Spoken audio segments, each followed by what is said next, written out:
सभी दर्शकों को ऋषि पालदून का नमस्कार। दोस्तों, आज हम फिर पहुँचे हैं गोविंद धाम में। आप देख रहे हो काफ़ी संख्या में महिला और पुरुष यहाँ महीने में एक बार सत्संग होता है।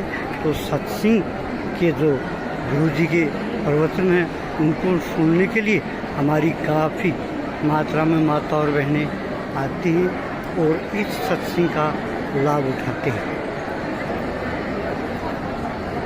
अभी गुरुजी पहुंचने वाले हैं, उससे पहले श्रद्धालु हैं जो आपस में बातचीत करते हुए।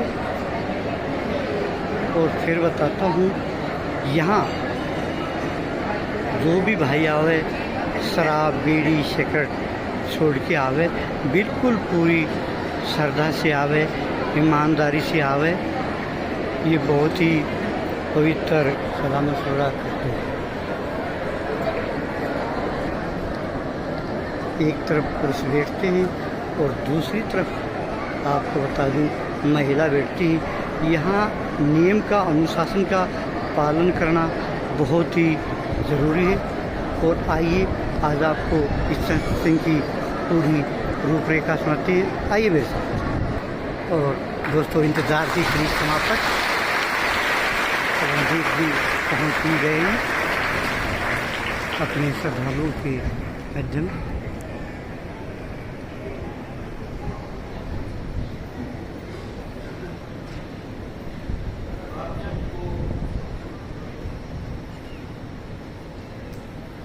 अंदर विराजमान परमेश्वर को मेरा प्रणाम।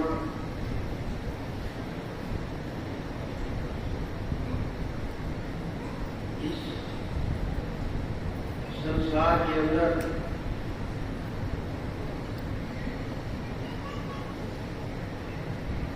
जो जीव ब्रह्म हो जाते हैं उनकी अलग पहचान होती है और रास्ते भी अलग दिखाई देने लगते हैं।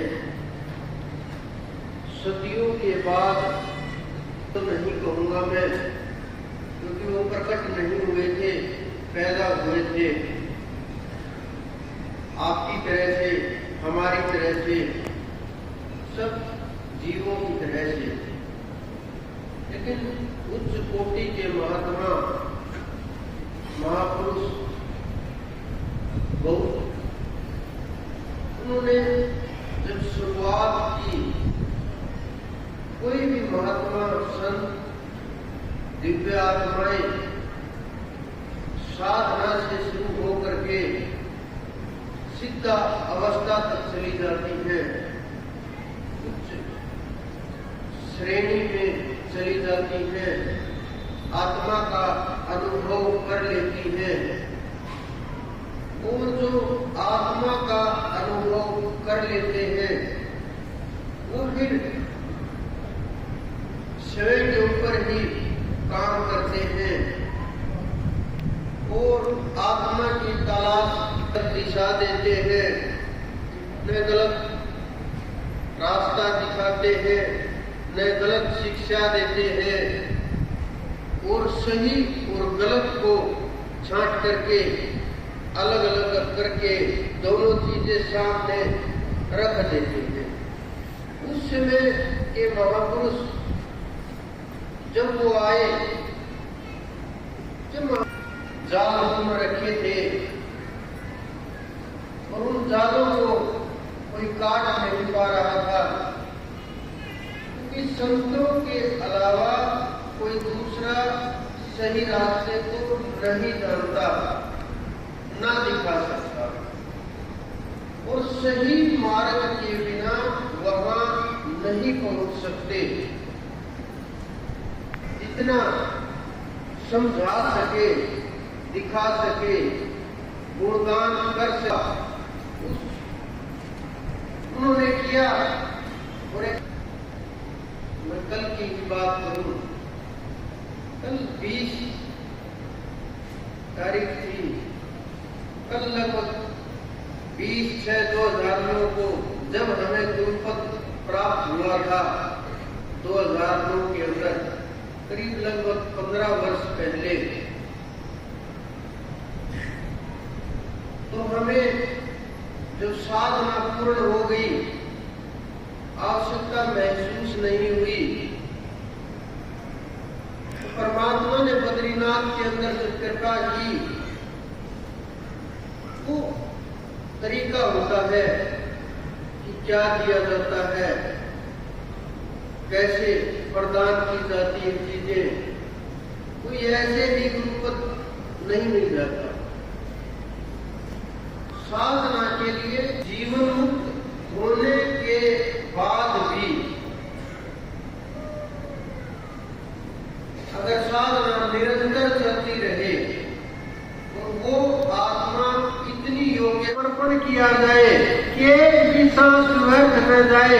क्या पता कल हम हो ना हो, आप हो ना हो, ये शरीर हो ना हो, जीवन मिले ना मिले, मानव का चोला हो ना हो, लेकिन आ पाएंगे, कैसे चढ़ पाएंगे, किस प्रकार से मुक्त होगे, इस लोक में भी परेशान होगे, जाने के बाद भी परेशान होगे, यहाँ भी कष्ट होगा, वहाँ भी कष्ट होगा। जब हमें गुरुपद प्राप्त हुआ, उन्होंने बोला था जो जीव शरण में आएगा वो कम से कम 84 के चक्कर से तो छूट जाएगा, मानव का चोला मिल सकता आगे, और साधना करेगा तो जीवन मुक्त होगा, कोई रोक नहीं सकता। कोई भी इस ब्रह्मांड के अंदर ताकत नहीं कि कोई रोक देगा, चाहे कोई भी हो। आप इस मौके को समझ नहीं रहे हैं, आप इसका लाभ मुझे लग नहीं रहा है, उठा पा रहे हैं। छोटे छोटे रोगों के अंदर, छोटी छोटी चीजों के अंदर, छोटी छोटी साधनाओं के अंदर, छोटे छोटे सुख सुविधाओं के अंदर आप फंसे हुए इतनी बड़ी ताकत को भूल गए। जो आपके अंदर खजाना छुपा हुआ है, जो आपके अंदर खजाना दबा हुआ है, उसको भूल गए। और मैं उसको जैसे नहीं हो, आपके अंदर तो भरपूर खजाना छिपा पड़ा है, जिसको परिक्रमाएं करते रहते हो, बहुत प्रकार की साधनाएं करते रहते हो, 7-7 8-8 घंटे लाइन में दर्शनों के लिए लगे रहते हो, वो आप ही तत्व हो और कोई दूसरा नहीं है। जब आप उस तत्व को समझोगे, उस सार शब्द को समझोगे जो आपके अंदर विराजमान है, जो आपके अंदर जब वो शब्द प्रकट होगा, आपको समझ आने लगेगा कि हम कहाँ घूम रहे थे, कहाँ मन में फंसे हुए हो। जो आप है वही हम है, जो हम है वही आप है, जो आप है वही परमात्मा है, वही आप है। कोई भी भेद नहीं है, कोई दो चीजें नहीं है, कोई दो तत्व नहीं है, कोई दो नहीं है। बस शरीरों की ये बोलनी नहीं पड़ेगी, ये चीजें अपने आप होती जाएंगी, धारा प्रवाह होती जाएगी, सुरती चढ़ती जाएगी। शरीर ठीक हो गया, रोगी था, बहुत लोग आ रहे हैं आप मेरे पास, 8-8 10-10 साल पुराने जो लोग जो के ऊपर हम ये समझ करके चले गए कि नहीं ये नहीं होगा, ये वैसे। आज सारी घटनाएं हुई, एक भी घटना टाली नहीं जाते जाओ तुम, यहाँ बताया क्यों। उन्होंने कहा नहीं ये तो अपने आप हो जाएंगे, मुझे मिलेगा, दौड़ दौड़ के भाग भाग के थक गए, थक करके ये खड़े हुए, पता चला हम और पीछे चले गए और साधना आगे बढ़ रही है। बहुत साधक लोग साधना करते हैं, प्रयास करते हैं, सब करते हैं, सबको प्रकट करने की तो फैला हुआ है, उसके अनुसार देखते हैं, उसमें समाने का प्रयत्न करते हैं, उसी के अनुसार अपने आप को संसार के अंदर अनुभव, आत्मा का अनुभव होगा। और जब तक आत्मा का अनुभव होगा, जीवन मुक्त तभी होंगे, क्योंकि आत्मा के अनुभव के बिना ज्ञान नहीं होता।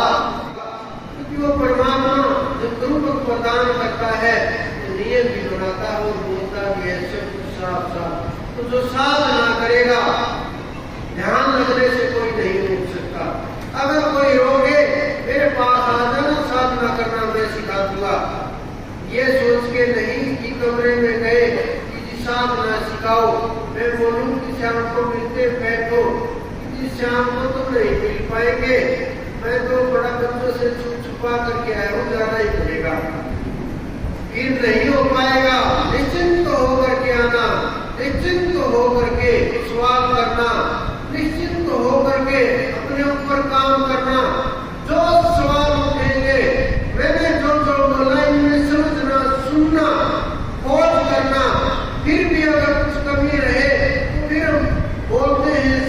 चाहते हैं, फिर भी कोई प्रसन्न रहे उसका भी समाधान करेंगे।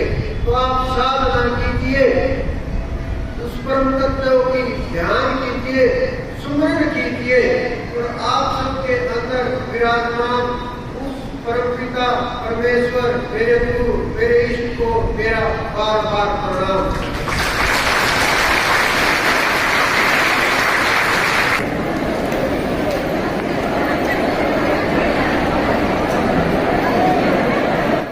दोस्तों ये रूपरेखा दिखाई हमने गोविंद धाम की। अगर ये वीडियो मेरी पसंद आई हो, एक लाइक एक सब्सक्राइब करना ना भूलिए। मैं हूँ गतौली धाम गोविंद धाम जुलाना से ऋषिपाल दून। जय हिंद, जय भारत।